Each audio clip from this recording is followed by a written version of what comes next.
لیکن عموماً آپ نے اپنے خاندانوں میں یا ماحول میں ایسی مثالیں دیکھی ہوں گی کہ جو ہی مال زیادہ آنے لگ گیا خرابیاں بھی زیادہ ہونے لگ گئیں، ساتھ ہی بہت سی حرام چیزیں بھی چلی آئیں، بلکہ حرام چیزوں کی کثرت ہوتی ہی مال کی کثرت کی وجہ سے ہے۔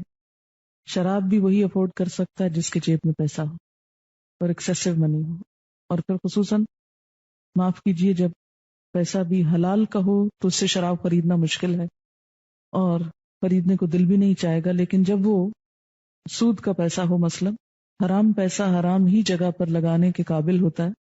ناپاک چیز سے کبھی پاکی نہیں پھوٹ سکتی، خیر اور بھلائی نہیں عام ہوتی، وہ بے برکتی اور غلط چیزوں میں ہی استعمال ہوتا ہے۔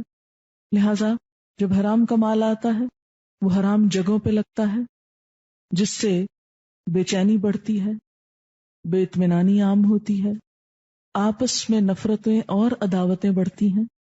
اب دیکھیں کہ مثلاً ایک خاندان تھا جو ایک معتدل حد تک کما رہا تھا، زکوٰۃ دے رہا تھا، صدقہ خیرات دے رہا تھا، آپس میں خاندان کے اندر محبت اور پیار تھا، جو ہی ان میں سے کسی ایک نے ایسا کوئی کام حرام کا شروع کیا، مال زیادہ آیا، بہن بھائیوں سے کٹ گیا، حرام کی کثرت ہو گئی، حرام چیزوں میں انوالو ہو گیا، پھر آپ دیکھیں کہ شراب کے ساتھ دوسری عورت بھی آ گئی۔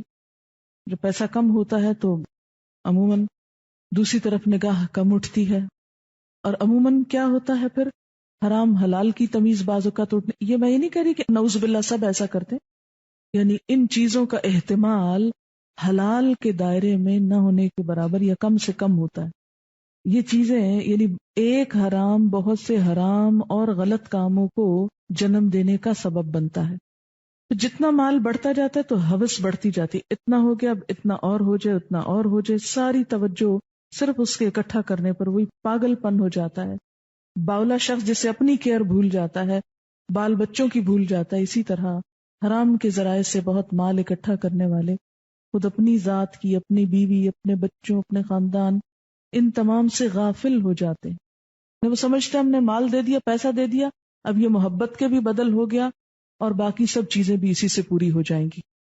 تو وہ جو انسان کو انسان سے محبت اور ہمدردی اور شفقت ملتی ہے، اس کی جگہ مال سے پوری کرنے کی کوشش کی، جو بالکل ہی الٹ ہو گیا سب کچھ۔ پھر آپ دیکھیں کہ حرام کے مال سے جو صدقہ دیا وہ قبول نہیں، اگر وراثت میں چھوڑا تو جہنم کا توشہ لے کے مرا انسان۔ تو حلال کا اثر نسلوں تک جاتا ہے، اسی طرح حرام کا اثر بھی نسلوں تک جاتا ہے، نسلیں متاثر ہونے لگتی ہیں اس سے۔ تو بات میں یہ کر رہی تھی کہ جب مال ایک جگہ جمع ہو جاتا ہے تو اس سے خرابی ہونے لگتی ہے بہت سی۔ پھر آپ یہ بھی دیکھیے ساتھ کہ مثلاً آپ کھانا کھاتے ہی چلے جائیں اور جو ویسٹ ہے اس کا وہ جسم سے باہر نہ آئے تو کیا ہوگا؟ کوئی ایسا مریض کہ جو صرف کھائے اور اس کا سسٹم کام نہ کرے کہ جس سے اس کے ویسٹ مادے باہر جا سکیں، ایسے شخص کی تکلیف اور مصیبت کا آپ اندازہ کر سکتے ہیں۔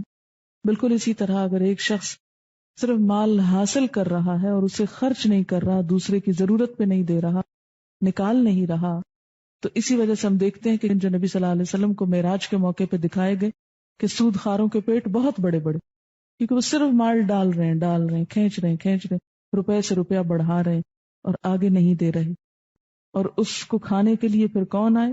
سانپ ڈالے گئے۔ اس کے برعکس جو شخص مال کو حلال طریقے سے کمائے، اپنی ذات پر بھی خرچ کرے، دوسروں پر بھی خرچ کرے، اور فرض کے علاوہ، صدقات کے علاوہ مقروض کو قرض بھی دے، اور اگر مقروض قرض واپس نہ کر سکے تو اس کو صدقہ کر دے، اس کا کیا اجر ہے، کیا جزا ہے؟ حضرت ابو قتادہ فرماتے ہیں کہ جس شخص کو یہ بات محبوب ہو کہ اللہ تعالیٰ اسے قیامت کے دن کی سختیوں سے نجات دے، اسے چاہیے کہ تنگ دست کو مہلت دے یا اسے معاف کر دے۔ صحیح مسلم کی روایت۔ آپ صلی اللہ علیہ وسلم نے فرمایا کہ جس شخص کے ذمے کسی کا قرض ہو اور مقروض ادائیگی میں تاخیر کرے تو قرض خواہ کے لیے ہر دن کے عوض صدقہ ہے۔ آپ صلی اللہ علیہ وسلم نے فرمایا جو شخص کسی تنگ دست کو مہلت دے یا معاف کر دے، قیامت کے دن اللہ اسے اپنے سائے میں جگہ دے گا۔ صحیح مسلم کی روایت۔ اور اسی طرح اگر مقروض جو ہے تنگ دست ہو یا قرض خواہ زیادہ ہو تو اسلامی عدالت قرض خواہ یا قرض خواہوں سے مہلت دلوائے یا قرض کا کچھ حصہ معاف کرائے گی. یعنی ایک شخص اگر مقروض ہے، دب گیا، جیسے ایکسیڈنٹ ہے کسی کا خدا نہ خواستہ، تو اب اس میں صرف اس کے رشتے داروں یا خاندان والوں کا ہی تو ذمہ نہیں، دوسرے بھی جو آس پاس ہیں ان کا بھی ذمہ ہے. تو ایسی صورت میں کیا ہے کہ اسلامی حکومت یعنی اسلامی نظام جب قائم ہو تو حکومت انٹرفیئر کرے، مقروض شخص کا قرضہ معاف کرائے یا اسے مہلت دلائے. یہ اس صورت میں جب کوئی دیوالیہ ہو جائے. حضرت ابو سعید کہتے ہیں کہ نبی صلی اللہ علیہ وسلم کے زمانے میں ایک شخص کو پھل کی خرید و فروخت میں نقصان ہوا اور اس کا قرضہ بہت بڑھ گیا. آپ نے لوگوں سے فرمایا اس پر صدقہ کرو. لوگوں نے صدقہ کیا، پھر بھی اتنی رقم نہ ہو سکی جو قرضہ پورا کر سکے. آپ صلی اللہ علیہ وسلم نے قرض خواہوں سے فرمایا جو کچھ تمہیں ملتا ہے لے لو اور تمہارے لیے یہی کچھ ہے، یعنی اور نہیں دے سکتا. یہ یعنی حکومت جبرن بھی معاف کروا سکتی ہے اگر ایک شخص بالکل ہی پس کر رہ جائے اپنے قرضوں میں. حضرت عبداللہ بن کعب کہتے ہیں کہ میرے باپ کعب بن مالک نے عبداللہ بن ابی حضرت سے مسجد نبوی میں اپنے قرض کا تقاضا کیا. دونوں چلانے لگے. انسان تھے نا. آپ صلی اللہ علیہ وسلم اپنے حجرے میں تھے، ان دونوں کی آوازیں سنی تو آپ حجرے کا پردہ اٹھا کر برآمد ہوئے. کعب کو پکارا. کعب نے عرض کی حاضر یا رسول اللہ صلی اللہ علیہ وسلم. آپ نے اشارے سے فرمایا آدھا قرض چھوڑ دو. کعب کہنے لگے یا رسول اللہ صلی اللہ علیہ وسلم میں نے چھوڑ دیا. پھر آپ نے ابو حضرت سے فرمایا اٹھ اور اس کا قرض ادا کر. یعنی آپ نے کچھ معاف کرا دیا اور کچھ ادا کرنے کو کہا. پھر اسی طرح اگر کوئی قرض خواہ مقروض کے ہاں اپنی چیز بے جنسی ہی پالے تو وہ اس کی ہوگی. یعنی پیسے کی بجائے اگر کوئی دوسری چیز اس کے عوض مل رہی ہو تو وہ بھی دی جا سکتی ہے. یعنی جسے آپ کہتے ہیں نا قرض کرنا.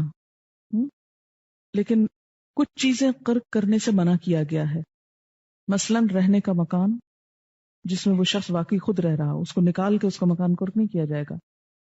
اس کے اور اس کے اہل خانہ کے پہننے کے کپڑے، تاجر ہے تو اس کے کچھ تجارت کا سامان، اور اگر صنعت حرفت میں ہے تو اس کے کچھ اوزار، اور گھر والوں کے کھانے پینے کا سامان. یہ بھی کیوں؟ اس لیے کہ آخری حد پر بھی جا کر انسانی ہمدردی کو نہ بھولو، کسی کو ننگا نہ کرو، اس کو بھوکا نہ چھوڑو، اس پہ ظلم نہ ڈھاؤ. مسلمان کا بھائی ہے. پھر فرمایا واتقوا یوما، ڈرو اس دن سے. کس دن سے؟ قیامت کے دن سے. کیا ہوگا اس دن؟ ترجعون فیہ الی اللہ، تم لوٹائے جاؤ گے اس دن اللہ کی طرف. یعنی یہ سود وہی چھوڑ سکتا ہے جس کو آخرت کی طرف واپسی کا اندیشہ ہو، جس کے دل میں آخرت کا خوف ہو، فکر ہو. کب تک دنیا میں یہ عیش و عشرت کرتے رہو گے؟ کب تک تمہیں یہ سب کچھ حاصل رہے گا؟ اس دن کا بھی سوچو. ترجعون فیہ الی اللہ، جس میں تم اللہ کی طرف لوٹائے جاؤ گے.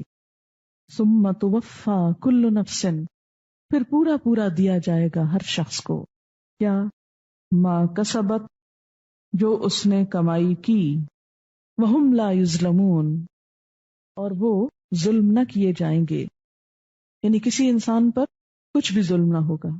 آیت بھی بہت سی روایات کے مطابق قرآن پاک کی آخری آیت ہے جو آپ کی وفات سے چند روز پہلے اتری.